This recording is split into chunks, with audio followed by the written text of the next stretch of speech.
Young tiger NTR తదుపరి చిత్రం సోదరుడు కళ్యాణ్ రామ్ నిర్మాణంలో ఎన్టీఆర్ ఆర్ట్స్ పతాకంపై భారీ స్థాయిలో నిర్మిస్తూ ఉండడం విశేషం. అయితే ఈ విషయాలన్నీ పక్కన పెట్టి కోనా వెంకట్ ఈ సినిమా విషయంలో ఎన్టీఆర్ గురించి కొన్ని ఆసక్తికర వ్యాఖ్యలు చేశారు. అవేంటో చూద్దాం. బాబీ దర్శకత్వంలో ఎన్టీఆర్ నటించబోతున్న సినిమా ఈ రోజు ఉదయం ప్రారంభమైంది.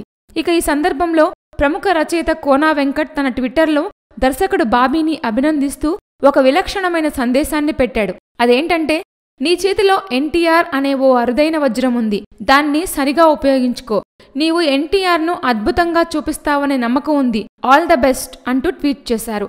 సర్దార్ గబ్బర్ సింగ్ పరాజయం తర్వాత బాబీకి ఊహించకుండా వచ్చిన ఈ అరుదైన అవకాశాన్ని వినియోగించుకోమని కోనా వెంకట్ బాబీకి ఇస్తున్న సలహాగా ఈ ట్విట్టర్ వ్యాఖ్యలు కనిపిస్తున్నాయి. అయితే తనలోని రచయితకి కాస్త బ్రేక్ ఇచ్చి నిర్మాతగా మారిన కోనా ఎన్టీఆర్పై ఇలా పొగడ్తలు కురిపించటం కాస్త ఆశ్చర్యాన్ని కలిగిస్తోంది.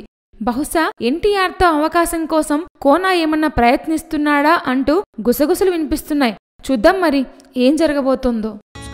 Please subscribe. Hi, it's me Purna. Please subscribe.